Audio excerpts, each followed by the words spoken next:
Hi, I'm Kelly, 28, and living my dream life as a marketing exec in Chicago. Things have been amazing lately, especially since I got engaged to my boyfriend James 6 months ago. We had one of those classic meet cutes in a coffee shop 3 years back. I accidentally spilled my latte on his shirt, yet he still asked for my number. We've been inseparable ever since. Now, we're knee-deep in wedding planning, and it's been a whirlwind. My family, my mom, dad, and younger sister Abby, have been nothing but supportive. When James proposed, they were ecstatic, especially Mom, who immediately started a wedding planning group chat that practically blows up my phone. "Honey, have you thought about your dress yet?" she asked during one of our weekly family dinners. "I haven't had time with work and all," I admitted. "Well, we need to get on that. I heard about this amazing boutique downtown," Abby chimed in. Meeting James's family was a little nerve-wracking. His mom, Linda, is the polished country club type. His dad, Robert, is nice, if a bit reserved, and his sister, Sarah, she's intense. "We're just thrilled to welcome you to the family, dear," Linda gushed when we first met. I remember thinking how lucky I was to be joining such a warm family. Dress shopping became an adventure. Mom, Abby, and I hit every bridal shop in Chicago. Then I saw it, a stunning off-shoulder lace gown that made me feel like a princess. "Oh, Kelly," Mom whispered, tearing up, "that's the one." The price tag was high, but I couldn't resist. It was perfect. Our tiny apartment didn't have the space to store it, though, so Linda offered to keep it at her place. "Don't be silly, dear," she insisted. "It'll be safe here." I agreed, grateful, though I didn't miss how she immediately took charge. 2 months before the wedding, I decided to stop by Linda's to see the dress. I was so excited to try it on again and maybe snap a few photos for my bridesmaids. "Linda, I'm here to see the dress," I called out. She appeared, looking flustered.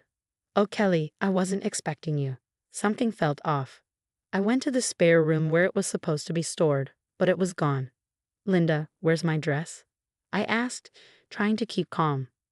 After an awkward pause, she replied, "Oh, about that. I gave it to Sarah." It felt like a punch to the gut. "You what?" I stammered. "Well, Sarah just got engaged and she loved your dress. Since you two are the same size, I thought it'd be perfect for her." My heart sank. "But it's my dress. I paid for it. How could you just give it away?" Just then Sarah walked in, grinning. "Did Mom tell you the good news? Tyler proposed, and Mom gave me your dress. Isn't that great?" I lost it. "No, it's not great. That dress was mine. You had no right to take it." Linda tried to placate me, saying, "Kelly, don't be selfish. Sarah's wedding is coming up sooner. You can always find another dress." I couldn't believe what I was hearing. Things escalated, with Sarah calling me dramatic and Linda insisting she was just trying to help both her daughters. Just then, James walked in. "What's going on here?" he asked, looking between us. "Your mom gave my wedding dress to Sarah," I told him, desperate for him to take my side. He looked at Linda, who replied with a syrupy tone, "James, honey, I was just trying to help. Sarah needed a dress, and Kelly has time to find another." To my horror, James seemed to consider her reasoning. "Well, maybe we can work something out," he offered tentatively. My heart sank. Work something out. I echoed. This wasn't just about a dress anymore. It was about boundaries, respect, and the family I thought I was marrying into. With everything crashing down, I finally whispered, "I can't do this," and grabbed my purse. As I left, I heard James weakly call after me, "Kelly, wait. We can figure this out." I was already out the door, tears streaming down my face. As I drove away, the realization hit hard. This wasn't just about a wedding dress. The perfect family I thought I was joining was anything but, and James, the man I was supposed to marry, couldn't even stand up for me. Eventually, I had to pull over, blinded by my tears, and a question kept haunting me. What was I supposed to do now? I spent the next few days holed up in my childhood bedroom, trying to process everything. Mom would bring me tea and tissues, while Dad paced around, muttering about that woman and her audacity. One evening, Mom sat down beside me and held my hand. "Sweetie, you need to think long and hard about this," she said gently. "Is this really the family you want to marry into?" I called my best friend Zoe and poured my heart out. "I don't even know who James is anymore," I sobbed. "He just stood there while his mom gave away my wedding dress." "Girl, that's messed up," Zoe replied. "You deserve better than that." Maybe you should postpone the wedding. Give yourself some time to think. After a sleepless night, I knew what I had to do. I texted James. We need to talk. I'm postponing the wedding. He replied immediately, and soon he was at my parents' house, looking frantic. Kelly, please, we can work this out. I'll buy you a new dress, any dress you want. I shook my head, sadness mixing with newfound resolve. It's not about the dress, James. It's about respect. Your mom gave away something that meant the world to me, and you didn't even stand up for me. I'm sorry, I was just shocked. I'll talk to her, make her understand. That's just it, James. Why does she need to understand? What she did was wrong. Period. A few days later, Linda called, her voice dripping with false sweetness. Kelly, dear, I'm so sorry for this little misunderstanding. I was only trying to help Sarah, you understand. I took a deep breath, steadying myself. No, Linda, I don't understand. What you did was wrong. Her tone hardened. Well, the dress has already been altered for Sarah. There's no going back now. I hung up, a mix of anger and relief settling over me. At least now I knew where I stood. Later, Robert, James's dad, arranged a family meeting, convinced we could work things out. Reluctantly, I agreed to go. As soon as I walked in, tension filled the room. Linda sat primly on the couch, Sarah sulked in the corner, and James looked like he wished he were anywhere but there.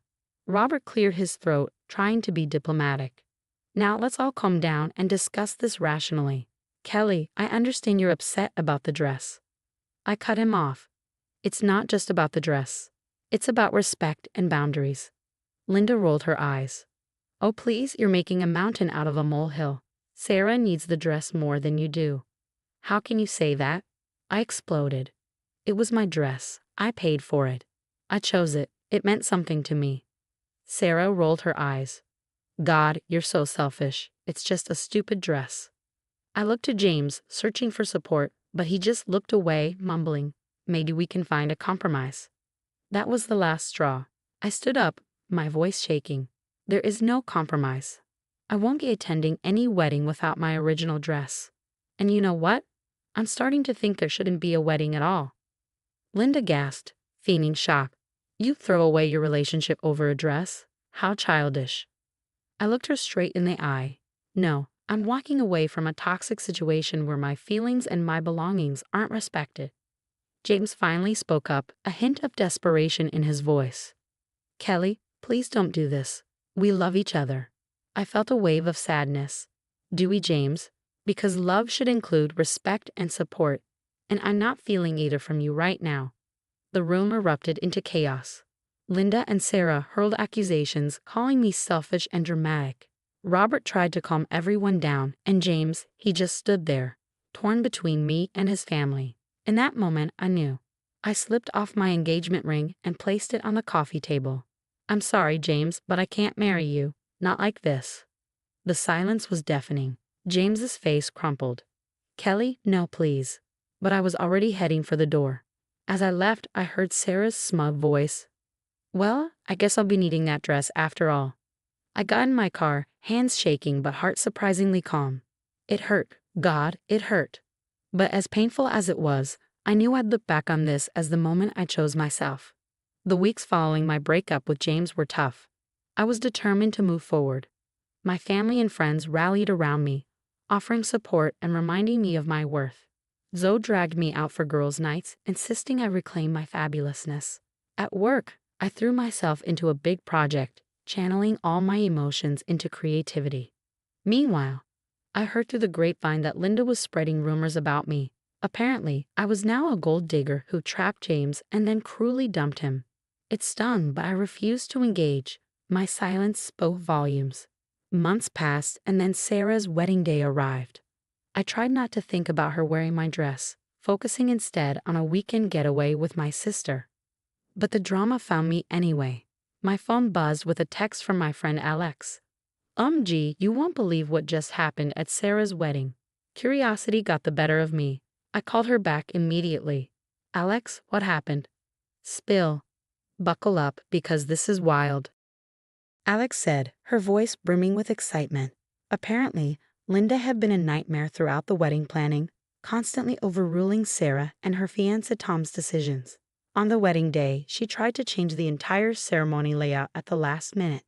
I couldn't help but chuckle. You're kidding on the actual wedding day. I wish I was. She was going on about how the altar needed to face a different way and how they needed to redo the seating chart. But Tom lost it, Kelly. Like full-on explosion. He yells, "This is our wedding, not yours," then goes off about how Linda's been controlling everything. But the kicker? Sarah sides with Linda. She's all, "Mom just wants what's best for us."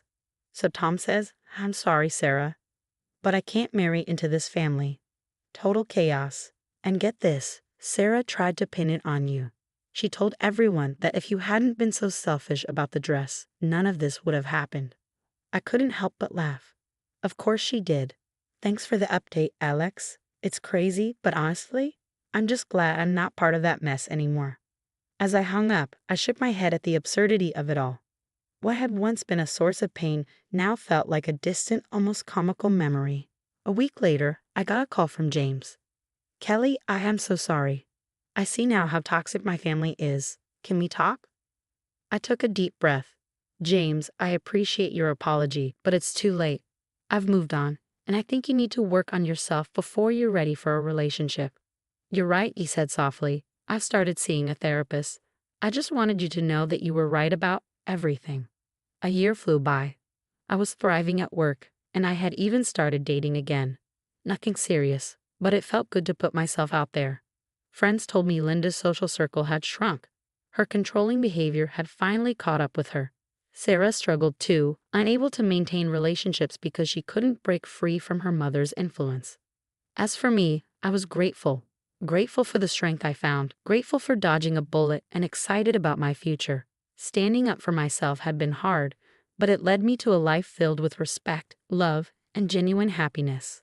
So what would you have done if you were in Kelly's shoes? Would you have confronted Linda and Sarah more aggressively? Or do you think Kelly made the right choice in walking away from the toxic situation? Share your thoughts in the comments below. I'd love to hear your perspective on handling family drama and standing up for yourself in tough situations.